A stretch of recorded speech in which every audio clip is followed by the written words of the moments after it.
Hey, Shemuel, so good to talk with you. It's great to see you. It's been a bit since we spoke. Indeed.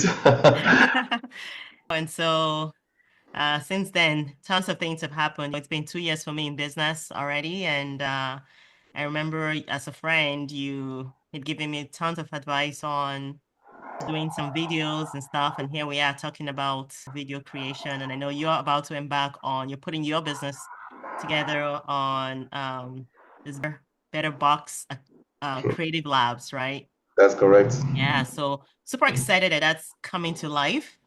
Uh, I know that was something we're also talking about in those 2 years ago. How Yep. time flies, right? So Time flies. glad that that's coming together. So one of the things that we're talking about, really just talking about is why business owners get stuck when you give them advice. For me as a business coach, when I work with small business owners or leaders in their endeavors, I find that the reason why they're stuck a lot of time is just one, it's a lack of clarity on where they want to go. That's one piece. And then the other two is maybe where they're at, we want them to take a specific action, but that action is actually too much of a jump for them to actually make, right? And so they hesitate. They may not want to tell you that that's a huge leap, Mm. right? Because a lot of times business owners or business leaders feel like they should know it, they should do it. No, is never good. Right. But it's hard to um take down your mask or allow yourself to be vulnerable because all eyes are on you. All eyes are on you, and all eyes have this expectation that you should know it, you should do it. Yeah. So if your coach or advisor is asking you to jump, right? You're believing that they think that you're capable of actually jumping. Well, a lot of times it's true that they really believe that you can jump, but you have to believe it first, It starts with you. Yes. you yourself. And so one of the things that we were just talking about recently was as I was I was walking at a park not too far away from where I am, and this guy had a little dog, and they were walking up on this incline. Actually, the dog was on the incline, and the owner was on the level ground. And so he wanted the dog to jump from the incline to get to him. But that dog was very resistant, and it was a small dog, so I can't remember what the breed was, but small little dog, and he was trying to make that jump, and he was looking at it, and he just was skating around and couldn't make it. And he did that for quite a while. You could see the dog like with the fear, the anxiety, and all of that. And eventually, what happened was the dog kind of clicked. For me, all this time I was watching and I'm thinking, can you make the dog just come down a little bit? Can you Make it calm down. kind of encourage the dog to kind of walk back down? And so eventually, the dog actually walked down the incline and got to a level place that seemed, I mean, it was still a good incline. It was still a good jump, but it was a jump enough that he could believe that he could Then you make could do that it. jump. And he did. And guess what? He kept running up and jumping from that spot and just feeling very proud of himself.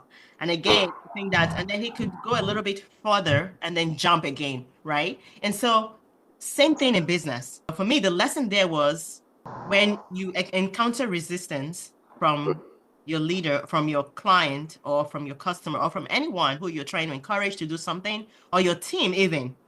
You want your team to actually take an action, right? And you encounter resistance, Mhm. you have to reassess. Do they believe that they're actually capable of doing that? Or are they even capable of doing it? Because they may not necessarily be capable. We may have the impression that they are, but they may not be capable. And how can you how can you break that down even further? How can you come down to basics for them, right? So that when they start with basics, because they may not have the basics. And so when you start with the basics and you help them, so for example, maybe in your industry as a marketing person, right? I know one of the things you were saying to me was like, hey, create videos, right? Yeah. Go ahead and post those videos, right? Well, a lot of times you see people who have done very polished videos, and for somebody who's never done that, they look at it and say, oh my gosh, what do I need to go get? I need to go get like the best camera, the best, sound Mhm. device. It becomes overwhelming. Yeah. So for something like that, in that example, what would be the best advice? What would you say would be the best advice? Well, I think that what it is, it's primarily about, as you mentioned, the way you see yourself. Because that best advice will have to be based on that first. How you assess yourself, how you view your capabilities, how you stack up yourself versus yourself. Yeah.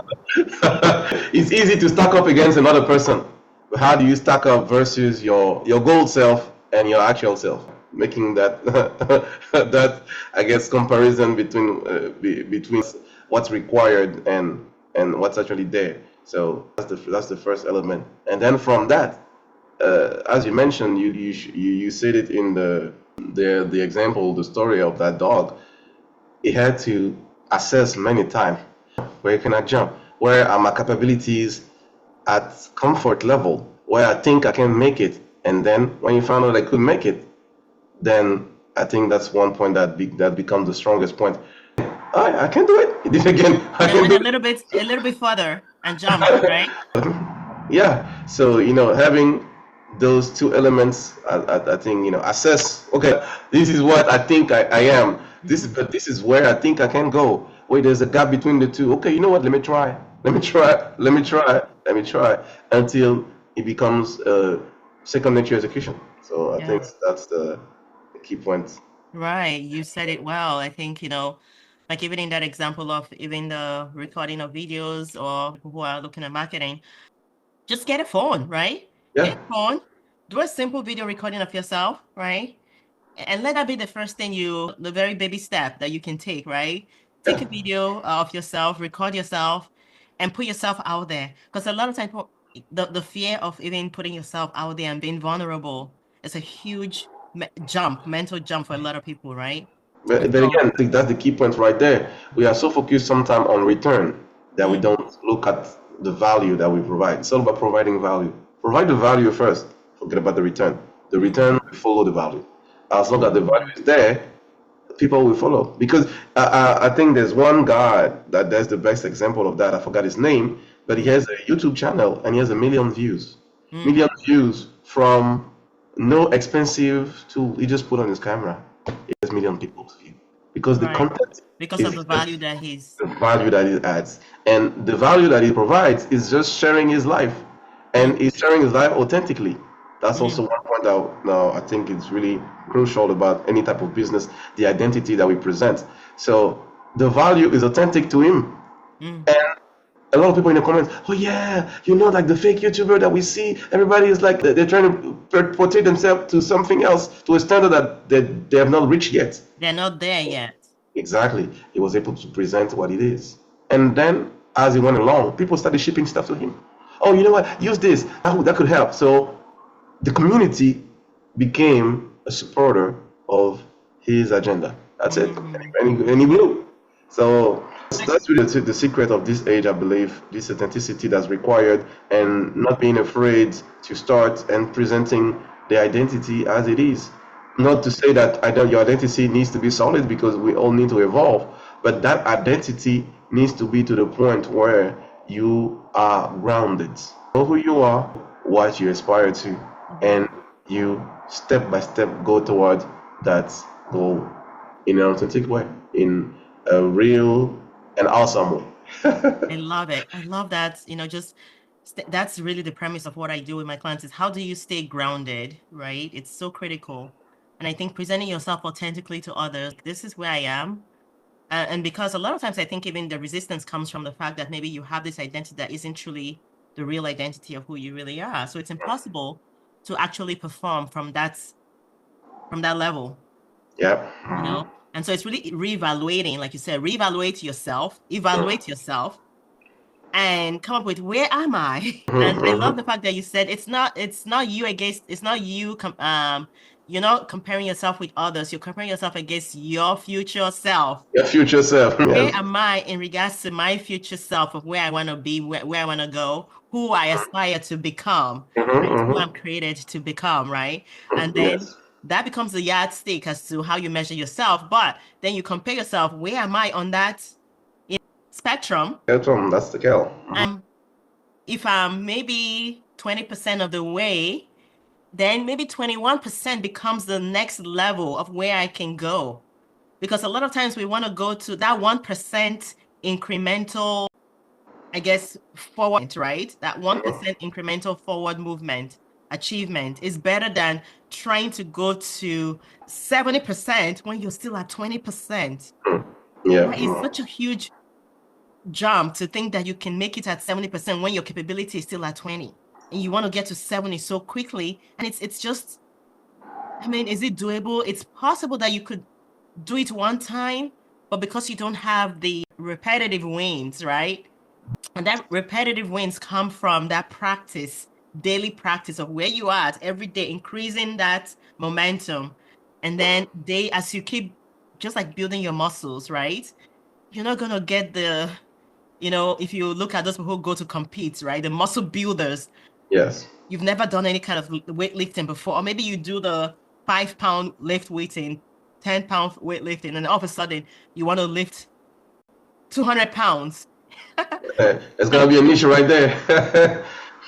You could do it one time, but because you're not built for that yet, you're not built for that yet. That takes time, and it took Well, that that weight one, to the most go. dangerous. Sorry about that. The most dangerous about this is actually injury, Yeah. and and I think you pick up the right example. That was the one I had in mind because biology is a great teacher of business. Mm, Biology is a great teacher of business. The way you grow a muscle is by breaking it, but you break it safely yeah. when you don't go overboard. Like you mentioned, your jump from 10 pounds to 200 pounds, you could lift it. It will injure you and you'll be off the market for a little bit of time. But if you move from 10 pounds to 30 pounds, for example, it Or will break you. 15. Or 15. Yeah.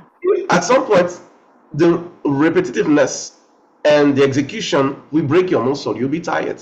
But what Mm-hmm. happens in your body is that at that moment, your body will create stronger muscle connection that will get you to bulk up. Mm-hmm. That will get you to have more capacity to withstand whatever will be coming.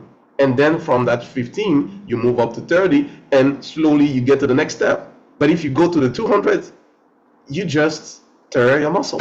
And you tear your muscle, then what happened? You have to go on the recovery for some time. You have to For a long heal, time. and your healing actually will be detrimental because certainly you have a stronger bond after that, but you spend so much time trying to repair that at some point it could be pointless and you could lose momentum. You So definitely lose momentum. So a lot of, yeah, great point, boy. Thanks. This is so, I think it's words of wisdom here for business owners who are listening to this today. I just want to share that trying to grow faster than you can actually manage is not ideal, it is not how bad. right?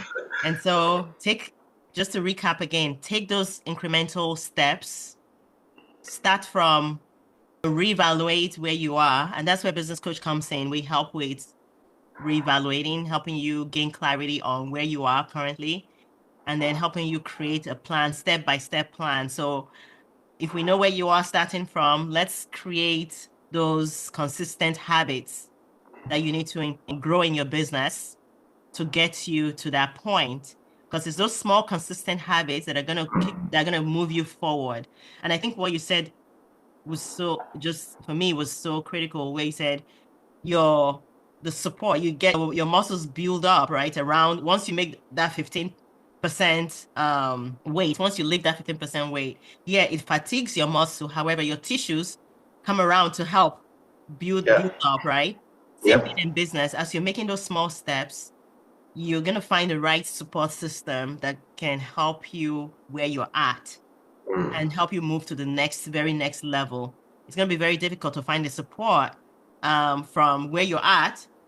They're going to help you at maybe a level that way you're not yet, Mm. right? You Indeed, want to start yes. playing a different level field, right? And Yep. so, Differently. yeah, stay in your level field for a minute.